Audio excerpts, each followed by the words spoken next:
दोस्तों welcome back to the channel. तो दोस्तों पिछले वीडियो में मैंने बताया था कि नीचे के ये दो टारगेट्स दिए थे 23,130 के अराउंड और 23,000 के, ये दो टारगेट दिए थे जो कि अभी भी टारगेट इंटैक्ट है। हालांकि बीच में मैंने बताया था कि ये जो लेवल है 23,260 के अराउंड, जो कि ये प्रीवियस ट्रेंड का लो था बिल्कुल, ठीक है। इस लो के आसपास से प्राइस वोलेटाइल हो सकता है, ठीक है। हालांकि ये प्रीवियस मंथ लो भी था, जिस एरिया में काफ़ी वोलेटिलिटी रहती है।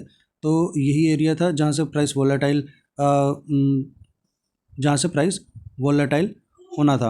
तो बिल्कुल वही हुआ, यहाँ से प्राइस थोड़ा वोलेटाइल हुआ, ऊपर मतलब नीचे से गैप डाउन में ओपनिंग हुई और सेम एरिया से प्राइस ऊपर की साइड गया, वापस नीचे आया और उसके बाद वापस ऊपर चला गया। हालांकि हमारा जो व्यू था वो सेलिंग साइड का था। मेरे अकॉर्डिंग ये था कि भाई यहाँ पे वोलेटाइल होगा और लास्ट में एक मूवमेंट देगा जो कि नीचे की साइड होगा। हालांकि उसने दिया नहीं और हमारी सेलिंग ट्रिगर हुई नहीं, और तो कल के दिन में कोई भी ट्रेड नहीं लिया। एक डायरेक्शन हमें पता रहना चाहिए कि भाई हमें किस तरफ प्ले करना है। अगर उस तरफ आता है तो हम प्ले कर सकते हैं, अगर नहीं आता तो हमें प्ले करने की ज़रूरत नहीं है। ये एक साइकोलॉजी का पॉइंट है, काफ़ी इंपॉर्टेंट, ठीक है। तो कल की कोई सेलिंग कोई ट्रिगर नहीं हुई। तो अब बात कर लेते हैं आज की। देखो दोनों तीनों इंडेक्स में सेम सिनेरियो था, तो कहीं पर भी सेलिंग ट्रिगर नहीं हुई, तो प्ले भी नहीं किया गया। अब बात कर लेते हैं आज के रिगार्डिंग। तो आज का क्या दिन है? आज जो है देखो, ये जो अपसाइड मूवमेंट आई है ये कोई बाइंग नहीं है, ये सिर्फ अपसाइड से जो सेलिंग हुई है, जो इतनी बड़ी ऊपर से सेलिंग हुई है, इसका सिर्फ प्रॉफिट बुकिंग कह लो या रिट्रेसमेंट कह लो, एक ही बात है। ये रिट्रेसमेंट के लिए आया है और प्रॉफिट बुकिंग हुई है, ठीक है। अभी भी ऊपर के लेवल्स इंटैक्ट है, ऊपर से सेल ऑन राइज का मार्केट है। हम बाइंग की तरफ बिल्कुल भी इंटरेस्टेड नहीं है। अगर सेलिंग मिलती है तो हम प्ले करेंगे।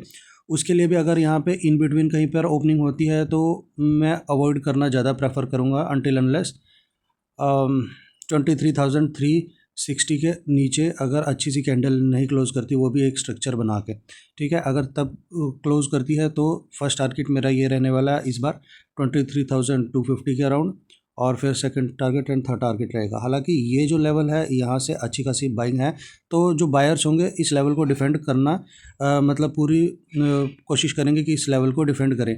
तो मेन जो सेलिंग नीचे की साइड आएगी वो तभी आएगी जब इसके नीचे डेली क्लोजिंग होगी, ठीक है। हो सकता है कि भाई ये इसके नीचे आए और वोलेटिलिटी देके यहाँ पर नीचे टारगेट दे भी दे, बट हायर चांसेस ये रहेंगे कि इस एरिया के नीचे अगर डेली क्लोजिंग देते हैं तो फिर आगे की सेलिंग कंटिन्यू होगी, क्योंकि नीचे के दो टारगेट्स अभी भी इंटैक्ट है, ठीक है। अगर इन बिटवीन कहीं ओपनिंग होती है तो मैं बिल्कुल भी इंटरेस्टेड नहीं हूँ अभी।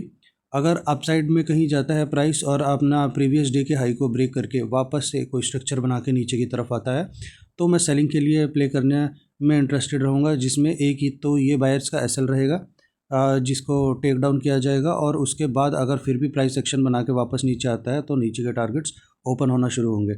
तो सिर्फ यही है कि अगर अपसाइड जाता है और उसके बाद वापस नीचे आता है तो मैं सेलिंग के लिए इंटरेस्टेड रहूँगा। बाइंग के लिए मैं बिल्कुल भी इंटरेस्टेड नहीं हूँ, क्योंकि बाइंग के लिए जो लेवल्स हैं ऊपर से कहीं से भी रिजेक्शन ले सकता है। ये एरिया रिजेक्शन का है, ये एरिया रिजेक्शन का है, क्योंकि ये एक फेयर वैल्यू गैप के अंदर सेलिंग आई थी। ये भी एक सेटअप होता है, अच्छा खासा सेटअप होता है जिसके अंदर सेलिंग आई थी। तो ये सारा एरिया सेलर्स का जोन है, ठीक है। तो यहाँ पे बाइंग करना बिल्कुल भी सही नहीं रहेगा।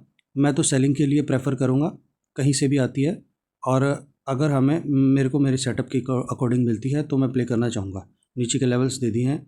बैंक निफ्टी में भी सेम सिनेरियो रहेगा। देखो जब तक इन बिटवीन अगर ओपनिंग होती है और इन बिटवीन प्ले होता है तो मैं इंटरेस्टेड नहीं हूँ, ना सेलिंग के लिए ना बाइंग के लिए। इंटरेस्टेड मैं कब हूँ? जब प्राइस अगर अपसाइड को ब्रेक करे और उसके बाद वापस से नीचे आए, सेल जो बायर्स हैं उनके यहाँ पर जो स्टॉप लॉसेस हैं वो और पक्के होने लगे, और उसके बाद अगर स्टॉप लॉस को टेक आउट किया जाए फिर वापस सेलिंग आए स्ट्रक्चर बना के, तो उस सेलिंग में मैं ज़्यादा इंटरेस्टेड रहूँगा। और नीचे के इसके भी लेवल्स दे रखे हैं मैंने पहले ही, और सेम सिनेरियो सेंसेक्स के लिए भी यही रहेगा। कोई फ़र्क नहीं रहेगा, नीचे के लेवल्स दे दिए हैं ये वाले और ये वाले, ठीक है। इसके भी दो लेवल्स हैं। हालांकि इसके नीचे 74,000 के नीचे अगर डेली क्लोजिंग हो जाती है तो फर्दर नीचे के लिए टारगेट्स आएंगे, जो कि अच्छे खासे बड़े बड़े टारगेट्स हैं। एक 73,500 के राउंड, और उसके बाद एक राउंड लेवल आ जाएगा 73,000, और फिर ये 72,000, ऐसे बड़े बड़े टारगेट्स हैं। तो अभी इसमें भी सेम मैं यही कहना चाहूँगा कि यार ये देखो, ये जो चीज़ आ रही है ये ऊपर से काफ़ी अच्छी सेलिंग आई थी, तो उसी का रिट्रेसमेंट आया है, या प्रॉफिट बुकिंग कह लो, सिर्फ प्रॉफिट बुकिंग हुई है और कुछ भी नहीं। तो हम बाइंग के लिए नहीं जाएंगे, सेलिंग के लिए प्ले करेंगे। Thank you.